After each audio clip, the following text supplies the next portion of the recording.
don't, but we back. So much. We are finally back. What's it been? It's been too long. That's enough. That's all we needed to know. Yeah. It has been too long. Been a couple weeks, but we are back to do. Actually, yeah, it hasn't been as long as I thought. No, dude, we've been getting better about recording. Okay. I feel like the whole actual radio thing is making us both want to do this more because I've been looking at mics a lot lately. Yep. I even stopped in Best Buy yesterday just to look. What did you see? Nothing good, man. If we want mics, we're gonna have to get them from Amazon or something. We gotta start putting money to the side. We need to put the battery fund. That's what we need. We should start a Kickstarter or a GoFundMe. Let's do it. I'm down. I will. We can push the hell out of that on Twitter. But we can. We got a good show for you again. We're going to try not talking about just baseball. Because sports they've got too much going on for us to just talk about one thing. Yeah. So we're going to go ahead and get into it. It's been a busy week in all things sports related. So let's go ahead and jump right into it. We're not really pressed for time, but we're going to try to get through everything important at least. Right. We're going to go ahead and kick it off with my most important topic. The whole Colin Kaepernick situation, if you haven't heard, during a preseason game, the third one in a row where he did it, he decided not to stand and salute the flag during the national anthem. I stand with him because he's done it peacefully. He hasn't drawn attention to himself. He didn't tell the media he was going to do it. He didn't tell his teammates or his coaches. It's something he's done peacefully. And it's hard to knock a guy that uses a right that's afforded to him in America. You can say what you want to about that. Yeah. And about him not supporting the flag that affords him so many rights, but I completely stand behind him in what he's doing. I mean, he gave a great explanation for it, in my opinion. He said he will not stand up in the support of a country that's still oppressing people, and people are unjustly being murdered, and the ramifications for those murderers are not fair. Right. They're not fitting of the crimes that are being exactly. Committed. And in the interview that he had post game, all he said was there are people that are committing crimes and not being punished for it the way they should be. Mm-hmm. There are innocent people losing their lives.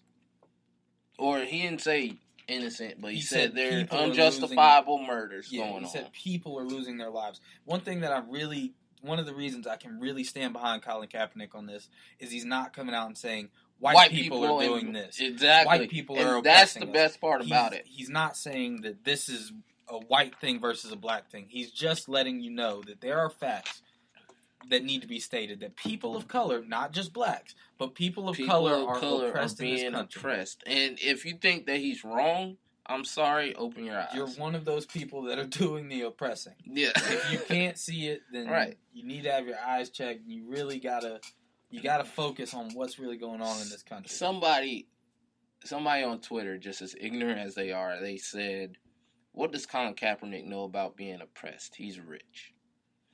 Okay. One, he hadn't always been rich. Nope. Okay. He was there. I'm pretty sure there have been times where he was walking around with his adoptive parents. They got a little separated, and he got treated a little bit differently than his parents did. Or even while walking with parents. As someone that grew up in a biracial home, and I've been out with my mother and my grandparents plenty of times, where you get some different looks. Right. It's a lot harder on. I'm not gonna say it's a lot harder on biracial people than it is on straight colored people. That sounded terrible. Yeah, it sounded really people racist. Of color. Yeah. I'm not gonna sit here and say that it's harder for mixed people because that's not the truth. It's equally as hard for everybody who is not white. That's very true. It is equally as hard for African that's over here in America as it is for a mixed person. Mm-hmm. Because if you're not completely white, it's going to be different for you. And the thing that I saw about that is, one, he hadn't been rich all his life, and two, okay, yeah, he's a rich athlete. You don't think that he's still not oppressed, though, in relation to rich white athletes? Mm-hmm. You know what I mean? I've seen tons of people joking on Twitter saying that the only oppression that Colin Kaepernick has seen is the oppression by Blaine Gabbert taking his job. That is completely separate from race. Exactly. That is because Colin Kaepernick forgot how to play football somehow. He's been injured a lot. Yeah, you're right. Because he hadn't been playing badly this preseason. But, he sat the first two games. Got in. Yeah, and he only had 12 passes. He's starting tonight. But we're going off topic. I want to talk about the fact that so many people have a problem with what he did, and he has the right to do whatever it is he's doing. Whether you disagree with it or not, you shouldn't come out and tell somebody how to protest. You shouldn't come out and tell somebody how to feel about a certain situation. And if he's not doing it violently, if he's not saying anything really offensive, which he has yet to do. Right. He's only come out and stated his opinion on something. And after seeing the way that he talked about it, I don't see him as coming out and saying anything that should be offensive to anybody. I don't see him coming out saying anything volatile. I don't see him. He's not flying off the handle. It's nothing. It's a very calm and peaceful explanation and protest of why he's doing what he's doing, which is why I don't see what the big problem is. Drew Brees. Love him. Yep. He came out and had a problem with it. For what? Rodney Harrison, a black guy, has a problem with the way Colin Kaepernick is doing things. Because Colin Kaepernick was not white. Quote unquote. Let Rodney Harrison tell he's him. not black, quote unquote. Now I don't know what kind of white people Rodney Harrison been seeing, but none of them look like Colin Kaepernick. I ain't never seen a tan that good. I got one, but that's because I'm biracial. Exactly. Boom. There it is. Boom. So I wanted to go ahead and get this off my chest. I'm going to speak about it this week when I take to the air. And I'm sure I'll get the same level of support here, or that I'm getting here from my co-hosts on the radio this week. I can't wait to talk about it again. This is something that's just been really bugging me, man. And I've even been talking to people I work with about it.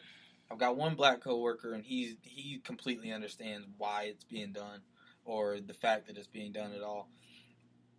The white coworkers I have, they're a little bit. It's tougher to get it through to them. It's tougher for them to understand. Because they don't see things through the same. Let's put it this way: they don't see things through the same black-colored lenses. They don't walk around and face the same problems. And I'm not saying racism doesn't affect whites, because it does.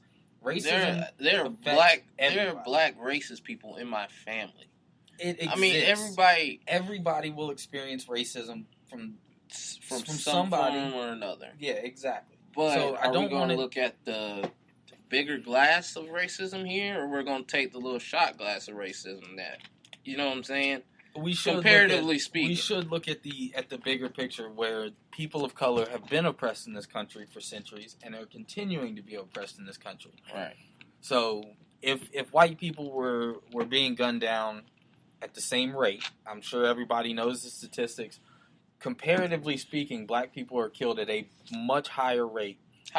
Yeah. By police in this country than whites are. The percentage is actually not that. I mean, the percentage is very close, but the amount of blacks with the frequency and everything that is happening, the rate in which it happens to blacks ridiculously faster. Exactly. So again, I don't want people to think I'm condemning white people, or I'm saying white people can't be affected by the same racist problems that black people go through. You can think that about me. I don't like white people. I mean, most of his closest friends are white, if you didn't know. But yeah, it's just, this thing's really been bugging me. I know we've used our first 10 minutes to talk about it, but it's just something that I stand with you, Colin. Regardless of where you stand on the San Francisco 49ers depth chart, you are doing the right thing, and you're doing it the right way. Stand up for what you believe in. And if a white person were to come out and say something that they believed in, I get it.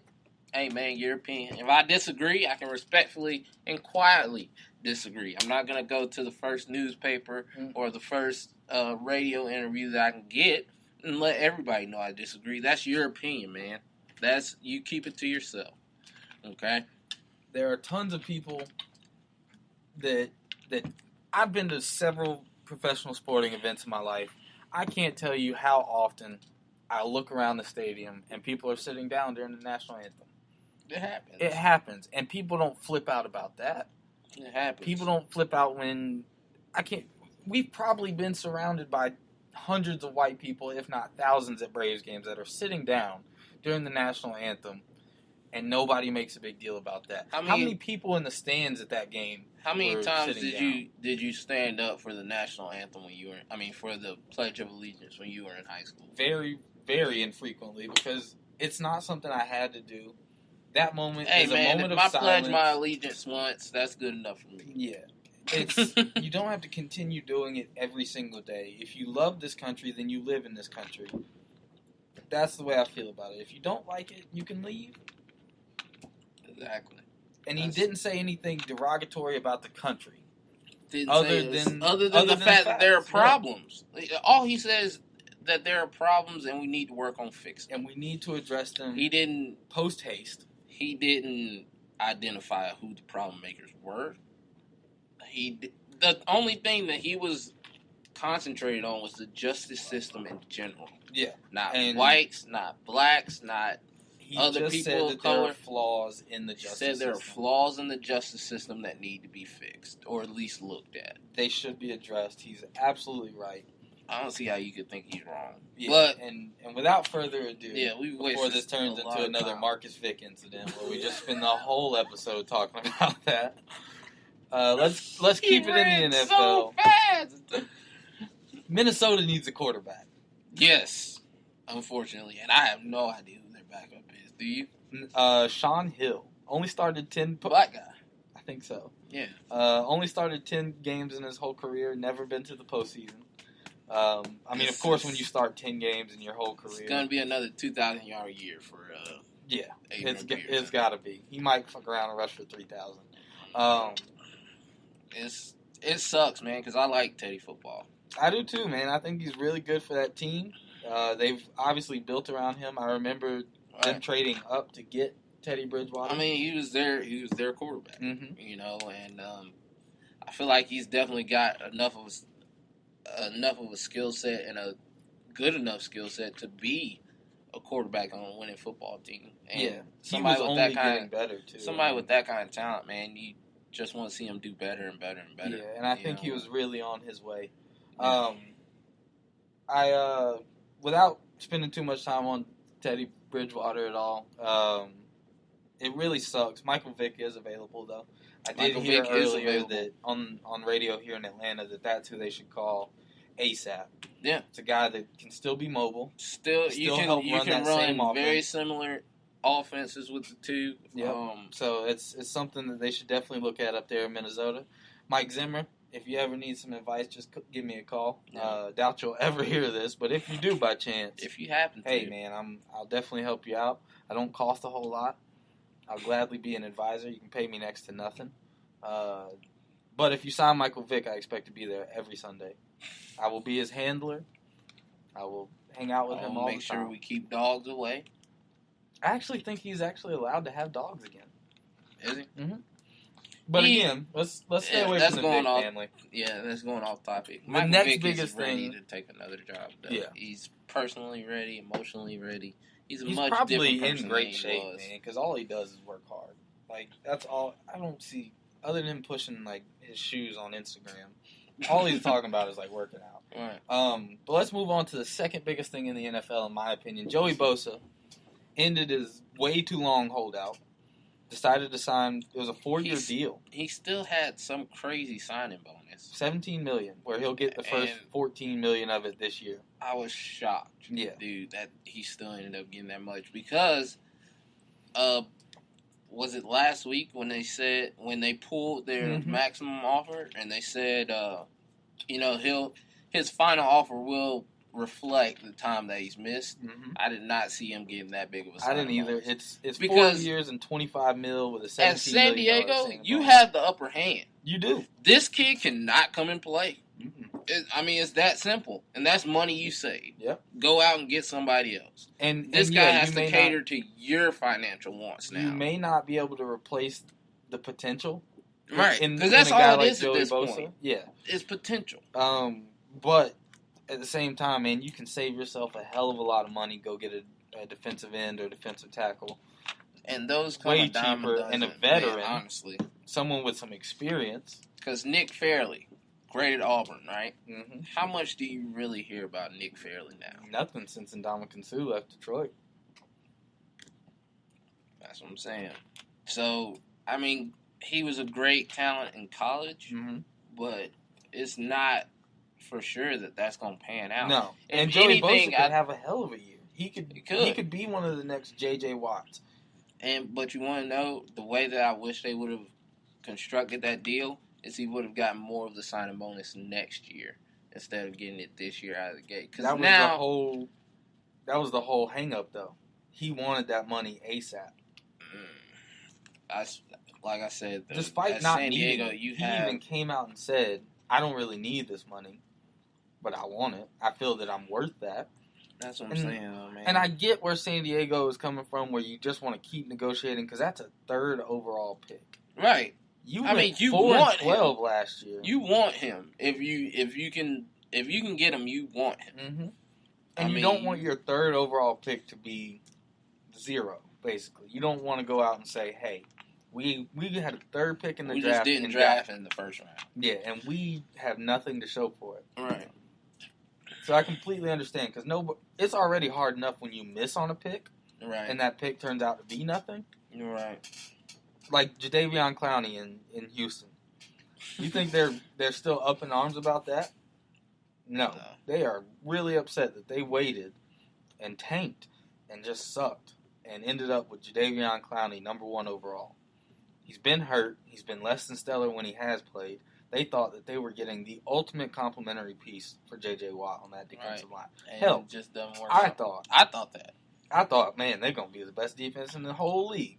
Right. But you want to know where you kind of see that going downhill when Jadeveon's doing stuff like he was doing his senior year, not wanting to do too much in case he didn't get, he didn't want to hurt himself. Hurt. I've heard that Leonard Fournette could get that same kind of draft-itis. First-round-itis. And I can tell you right now, he doesn't have the skill. Mm-hmm. Leonard Fournette is good, but he doesn't have, I'm going to make sure I stay healthy to get to the NFL skill, though. Because I promise you, if he does that, he's 2nd, 3rd round at the best. Yeah, I don't see Leonard Fournette being number 1 overall if he just coasts through the end of the year. He has to still go out and put up big numbers. He has to put up huge numbers. Yeah, he finished, 3rd in the Heisman But voting? it was a lackluster second half of the season. Mm-hmm. It was not the same that you saw when he was rushing for 200, 300 yards a game. Yeah, it seemed like every week. When he was the most dominant running back in the whole land. But you see, in those first couple weeks, though, in those first few games, he's playing subpar talent. Mm-hmm. Where it's easier to get 200 yards a game. But back to Joey Bosa, man, it's good for San Diego that he signed.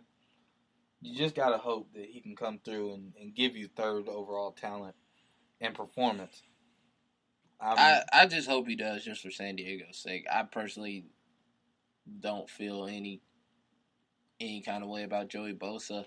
If it was my decision, he wouldn't be playing this year. Yeah.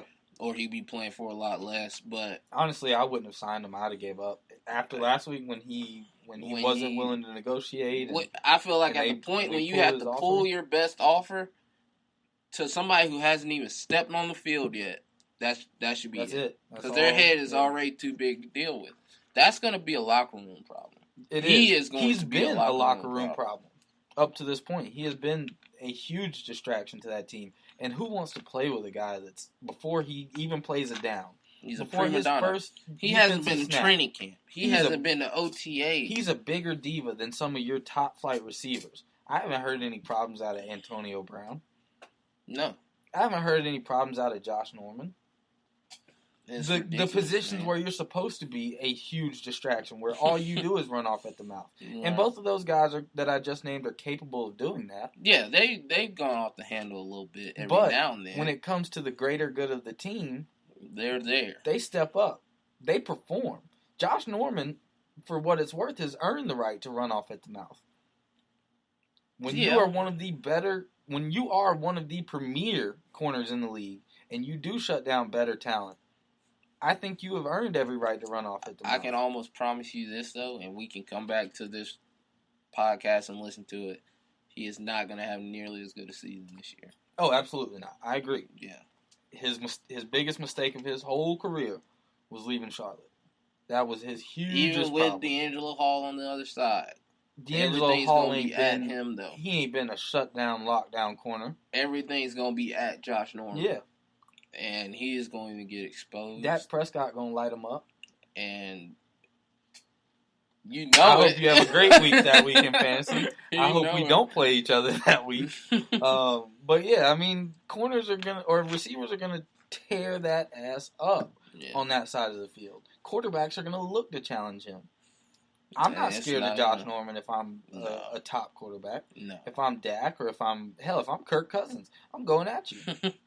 And you're on my team. Exactly. I'm going at you. Every practice. Every single day. I'm seeing what I got. Or seeing what you got. I'm seeing if you can bring your best to me. Right. But Joey Bosa has not earned that right. He probably won't earn that right. For me, if he doesn't put up double-digit sacks, he's got to be in the 15 range for me. Yeah, he's got to have 13 to 15 He's got to have sacks. 12 to 16 sacks for me. Yeah. To make all of this weight and distraction worth it. Mm-hmm. If he doesn't, that's really disappointing. Because now you wasted your third pick on a guy who, hell, what if he's not healthy? That's a waste. And now you got somebody that's eating up money for nothing. Because $14 million of it is guaranteed, and he's getting it this year. And it's not like San Diego with Joey Bosa, with the addition of Joey Bosa, becomes a postseason team. Becomes a Super Bowl team. It's a defensive end who hasn't played a down in the NFL yet. When you just went 4-12 and earned that third pick in the draft. If anything, he makes you a 6-10 team. What do they think this is? Their Messiah? Because he ain't.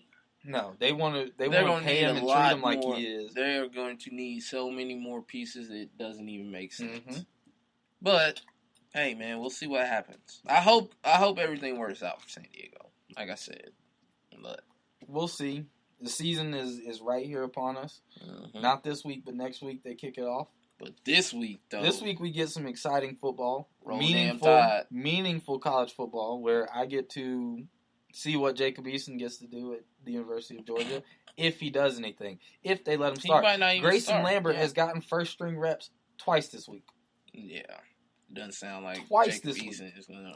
It's only. Do you give your backup quarterback or your starting quarterback second string reps? Not any football team I've been a part of. But no, not at all. So what game are you looking forward to most this week? Oh, you know. Alabama? Know that. Yeah, Alabama, USC. I don't think it's going to be nearly as good of a game as I think everybody wants to hype it up. Everybody wants to hype it up because it's the first time they played in years. We've got defending champions. We got defending national champions against USC, and the last time they were really good was 2005 when they lost in the national championship to Texas? To some guy named Vince Young who played the best game of his life. One of the best games I've ever seen. Yeah. Just easily. Balled out. Easily. But the one thing that I'm worried about with Alabama, though, they've got a quarterback thing going on again. But hey, for the last few years, they've had a quarterback thing going on. And they found a way to be second in the country the year they lost to Ohio State and then win a national championship game. They didn't finish second. They lost to Ohio State in the semifinals. But right, I'm sorry. I mean, no, you're right. But that's the thing, because first of all, Ole Miss just has their number. And I don't know when they play Ole Miss this year, but Chad Kelly's still there. If it's early, and Robert Kendichi, he's gone. He's gone, but man, he really messed up his draft stock. Yeah, but he's in Arizona though. Yeah, it's gonna be great. He's in Arizona, so that defense, man, that defense is scary. That I didn't get him that defense. I think you did because I was, like I said, I was keeping up with your draft. Every year I watch what Ricky drafts in fantasy baseball and fantasy football, and that's how I build my entire draft strategy. So while I'm waiting on my pick, I'm sitting there looking at yours, and I got sidetracked because I was in the movies. And I look at it, I'm like, when did I get the Cardinals D? That's a good pick. It must have auto-drafted. And then I looked at it, I was like, damn it, that's Ricky's. I was like, oh, God, this is terrible. So that's going to be a very scary defense if they can stay healthy. They lost Dwight Freeney, but that may be a good thing. Addition by subtraction. Yeah. I mean, really, because Dwight Freeney was taking like 20 snaps a game anyway. Yeah, he wasn't. He's going to do the same with the Falcons this year. Oh, yeah. Can't wait to see that. But year of the Dwight. Shout out Mark Arizona's defense is going to be really something to mess with. But, yes, Ole Miss has lost Robert Nkemdiche, but they got that little brother, or the older brother, who's a linebacker who still flies all over the field. Yeah. It doesn't make sense. Yeah, that's going to be a very good defense to watch. But what I was trying to get to was last year when they had those quarterback problems, that's what lost that game against Ole Miss. Oh, Robert Nkemdiche was in the backfield a lot? No, the fact that they had two different... They didn't know who they were going to start at quarterback. Oh, okay.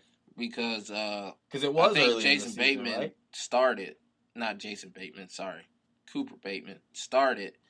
And Jason Bateman's an actor. Yeah, I haven't seen him play football anytime lately.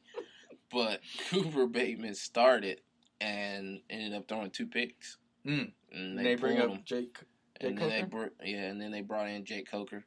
And he tried, man, but they got way too far behind the 8 ball. Yeah. So I'm hoping that they figure out these quarterback issues quick. Yeah.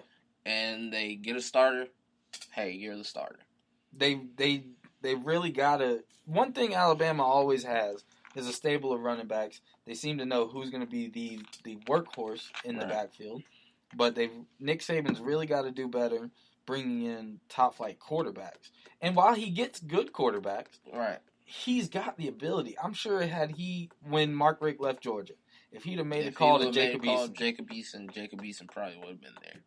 Yeah, because Kirby Smart wasn't recruiting Jacob Eason. But the thing is, Mark Richt was the one spending the night at Jacob Eason's house. Alabama's passing game consists of play action, and when they do play action, they're going down the field, and swing passes. You know, they're not a passing team. They just need somebody that can throw it accurately. O.J. Howard's still there? Yes. Yeah. And that's one thing that I loved about A.J. McCarron when he was there, because he wouldn't throw it much, obviously, as you see, because he's not even working anymore. Is he not still in Kansas City? Is he? I don't know.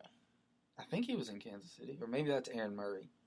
I think that's Aaron Murray, because he went before A.J. McCarron. Yeah.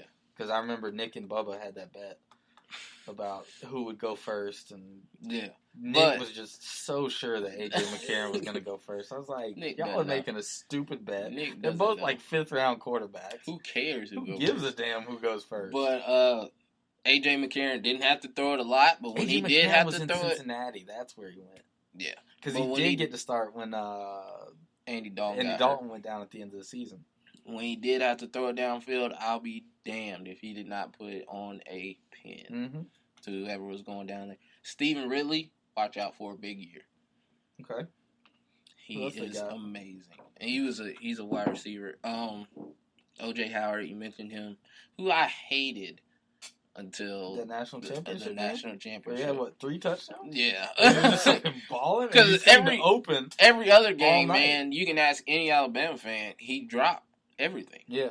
It was ridiculous. There were some plays in that game where I was just like, how are you this open? Like, you've already got 2 touchdowns. How are they just not on you? I know how he was that open, because in the pregame meeting, they said, make O.J. Howard beat us. Cover up everybody else. Make sure we're getting to Derrick Henry. Make sure Stephen Ridley's not doing anything on the outside. Make O.J. Howard beat us. And he did. Sure enough, he did. He did. The 2 games I'm excited for. One, just for personal reasons. Georgia Tech is playing in Ireland. Of course. That's going to be fun to watch. They're in Ireland? They are in Ireland playing Boston College. That is so cool. Exactly. That's why I'm excited about that game. I'm pretty excited, too, because... and I'm off. I'm going to be off every Saturday this year. Really? Every single Saturday this football season. I won't have to work. Oh, yeah, you are off. So I can watch endless college football until my eyes bleed. And I have never been more excited about it. And then, of course, like I said earlier, Jacob Eason, to see if he plays against North Carolina, who won 9 games last year. Oh, North Carolina's no slouch. They are a very good team, surprisingly. If they put together the team or the season that they had last year, they could really give Georgia. They could ruin Georgia's playoff hopes. What they end up losing, like 3 starters overall. And their defense is going to be offense good, the same. I think everybody on the defense is coming back. Mm-hmm. Yeah, have fun, Georgia. Yeah, because, I mean, Clemson handled them in the ACC championship game, but Clemson was also Clemson also went to the national championship. But I think North Carolina could really give. I mean, Nick Chubb's back. They're saying he's ready to go. Yeah, and they're not gonna have him on a pitch count, which is stupid because it's football, not baseball. I understand what they mean by pitch count. Somebody really say that? Yes, they really did. They said they're not gonna put Nick Chubb on a pitch count. Just say we're not going to limit his carries. We're not going to take any carries away. But they are still missing Sony Michel. It was a big piece. That's what made Nick Chubb so effective. Because that when he came out, in the slot, mm-hmm. you got to still guard Nick Chubb. Or you got to pick your poison. Mm-hmm. Because Sony Michel is good enough where he can take the ball 80 yards if he has to. Exactly. So, without them being as Georgia's deep, always had good running backs. Always, dude. And I hate the University of Georgia with a passion. Same. But I've always loved their running backs. From Musa Smith to Noshawn Marino to Nick Chubb to Todd Gurley, who I'm really expecting big things out of this year in the NFL. I expect him to be pretty good. I really have always loved the University of Georgia's running backs. Musa Smith is where my hate first started. Exactly. Only because that is where they beat Tech 51-7. That is when I realized that I wasn't supposed to like Georgia, and because I'm a Tech fan. For anybody that doesn't know, if Georgia Tech and Alabama playing a game, I'm rooting for Georgia Tech. Realistically, I'm just hoping Bama doesn't blow them out. Yeah. But Alabama against anybody else is roll tide. But I'm very excited to watch it's in the Dome. I wish that somehow I could get tickets and actually go to the game. Where's your press pass, man? Man, I wish, dude. We're not that close yet. But yeah, I'm looking forward to big things in college football. Should be a very exciting year. I know we talked about our top 4 My teams. early pick for the Heisman, the quarterback out of OU. That's a good one. I've got a 2-way tie. Deshaun Watson, Christian McCaffrey. I don't think Christian McCaffrey's going to get up there. Deshaun Watson, because he does 3 things. He runs the ball, he catches the ball, and he returns punts and kicks. And he's damn good at all 3. Yeah. He is very exciting to watch. He's at a big program. I think Baker Mayfield gets him, man. Well, okay. I'll say this. I don't think Baker Mayfield's going to come in anything less than second. So I'm assuming you think Deshaun Watson's going to win the Heisman. If Baker doesn't, Deshaun will. Because Deshaun Watson, I saw something today, man. Dude, I want the Falcons to suck so bad so they can get him. Deshaun Watson is the first FBS player ever to throw for 4,000 yards and rush for 1,000 yards. Are you kidding me? Are you absolutely kidding me right now? And just think about, in the last, let's say, 15 years, since Mike Vick was drafted, the stable of mobile dual-threat quarterbacks have we seen? Cam Newton, who absolutely tore up Division I football. Vince Young. Jamarcus Russell. These guys were absolutely tearing up Division I football. In a very good conference. Deshaun Watson has that benefit. Yeah. He's not in the best. He's not playing in the best conference. Because all these other guys we named, with the exception of Michael Vick, was... And Russell Wilson, because he played at Wisconsin and NC State. So he didn't have the top of the top. Right. But all of those quarterbacks that we named are very good, and we're only scratching the surface. That's just the tip of the iceberg.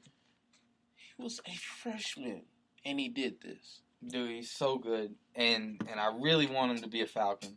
That will completely make me a Falcons fan again. Yeah. I would be so excited watching Deshaun Watson throw down. I hope they tank. Me too. I hope they go out and try to win every game they can. Because I would not doubt that they tank it anyway. But yeah, the Falcons have a whole litany of problems. I like using that word, litany. They have got a plethora of issues, dude. A right cornucopia of issues. So many problems for the Falcons. I'm gonna take 3 minutes and try to list off as many as I can. Okay. You just tell me when to go. I got you. Go. Number 1, Matt Ryan. Number 2, Kyle Shanahan. Number 3, they don't know which running back they're going to start. Number 4, they don't have an edge rusher. Number 5, their secondary soft as baby shit. Number 6, let's see. Number 6, Dwight Freeney. Boom. Number 7, Vic Beasley. I expect them to be a lot better. But you're right, because technically it's been a problem. Number 8, that safety that they drafted is hurt for 3 to 4 weeks. So they are trying to piece together a secondary. They are trying to find a safety after spending their first round pick. Number 9. They could have went and traded up and got someone better. They could have went and got an edge rusher. They could have traded up to number 3 and got Joey Bosa. Number 9, they have one receiver that's going to be concentrated on. Mohamed Sanu is their second best option when he was a 4th option in Cincinnati last year. So, I mean, let's see if we can find. And how great is the receiving core in Cincinnati? AJ Green. They did have a pretty good tight end, Tyler Eifert. Yeah, he had a pretty good season. Yeah. Or is Zach Ertz in Cincinnati? Zach Ertz is.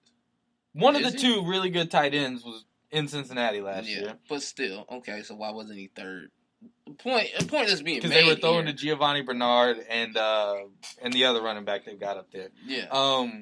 Let's see. They've got so many more. Let me just see if I can pick one. I don't know who any of their linebackers are. Yeah, that's a problem. Did you already mention that they don't really know who their running back is going to be? Exactly. They've got 2 that they are not sure which one's going to get the lion's share of the carries. They keep wanting Tevin Campbell, Tevin Coleman. I do it every time. I just can't. You stopped yourself from saying the right name and you said Tevin Campbell. They want Tevin Coleman to be the guy so bad because he was so exciting at Indiana. I get it. He was a very good college running back. Right. He did great things. It was fantastic to watch. Right. But personally, I would have went with Amir Abdullah out of Nebraska. Yeah. They could have got him before. Yeah. That would have been my pick. And Devontae Freeman had a great year last year. I don't see him doing that again, honestly. Instead of saying, Devontae, you're our guy, it's Devontae, let's go ahead earn and put your a little job. Doubt in his mind. Yeah. You've got to fight for your job this camp. Does that make sense to you? It doesn't. You have a Pro Bowl 1,000-yard running back, and you're going to say you're going to make him fight for it. He's fighting for a job? He didn't earn his spot. You know, it doesn't make any kind of sense. But we already know that the Atlanta Brass is not the brightest. There's another problem. Thomas Dimitrov is still their GM, who has failed on draft class after draft class after draft class, and Arthur Blank keeps riding with him. Arthur Blank wouldn't give Michael Vick a second chance, but he has given Thomas Dimitrov chance after chance after chance after chance. And I get it. Thomas Dimitrov came from New England. I know that. So he came from a tradition of winning. But he hasn't put anything on the field that makes you have faith in him. And I feel like what was being put on the field in New England, it was a lot of stuff that people were picking up free agents. They were picking up a lot of free agents, and I feel like that call was coming from the guy that's wearing a sweatshirt every Sunday. Mm-hmm. You know what I mean? Mm-hmm. Way too much stock into the GM that we got just because he came from New England. We don't know how many of those calls he was actually making. Yeah, you know it just, saying? You know, I mean, I want to be a Falcons fan. I used to be. I used to ride with them. I am. It's just I'm realistic about it. They're not gonna win. I'm not even hating on them anymore, man. It's me doing my best Colin Kaepernick impression. I'm just stating the facts. Right. I'm peacefully protesting by watching the Falcons lose every week, and it's fucking great. I love it. I love turning the Falcons on at 1 o'clock on a Sunday, especially when they play a division opponent. Yeah, that's another problem. They've got 3 quarterbacks in their league that are better than their quarterback, or in their division that are better than their quarterback. Their franchise guy. They've got 2. You say what you want to about Jameis, and I know you hate him. They've got 3 quarterbacks. He's not better than him. They've got 3 quarterbacks in that division. Jameis Winston is not better. As of right now, today, Jameis Winston is not a better quarterback than Matt Ryan is. I'm sorry, buddy. I wholeheartedly disagree. And I understand. Even a matter of hate, but when you go out and get swept by a rookie quarterback. I get that, but football is one of the ultimate team sports, You're right. You're right. So let's give a little credit to Mike Evans. Let's give a little credit to Doug Martin. Mike Evans? Who's giving the ball to Doug Martin? Okay, so it takes a lot. First of all, Mike Evans is 7'20". Okay, runs true. like a deer. You're right. I could go out there and look like a great quarterback to him because all I'm gonna do is throw it up in the air. You got Doug Martin. How much, Cody? You don't think you can hand the ball off? Oh, absolutely. Okay. I'd be the best handoff. Doug Martin had a great year last year. You're right. I'm not saying Jameis is not going to be very good. Doug Martin did great things for me in fantasy last year. You trust me. Exactly. I know. Because he did great things for me early. Had like 2 bad weeks. I dropped him. Dropped him like a dummy. And got real upset with myself. But, okay, I don't want to talk about Jameis anymore. Let's move on from football because now we're pressed for time. Yeah. And we did have, what was next? We were going to briefly touch on Hope Solo. Briefly. Yeah, so you just go ahead and state your opinion. Well, my opinion, I agree with the suspension. I don't necessarily agree with the termination. Unless something has happened that the general public does not know about, I don't see why it just goes from... You seen the pictures she got on the interweb? I mean, that happened way before. I mean, yeah, you're right. I'm just saying, she has a litany of off-field issues. There was a domestic dispute. It was a couple. Domestic dispute. She was calling whatever team they played in the World Cup cowards, the ones they lost to. She was bitching about the mosquitoes and just. But let's just step back though. Let's just step back and look at this from a competitive edge, right? Mm-hmm. She's upset they lost. Okay, and this interview. I mean, not this interview. She posted this, which was dumb. I will wholeheartedly agree with you. It was stupid. Don't put something out on social media like that. But right after you lose a game like that, you get knocked out of the World Cup. You're the favorite to win it.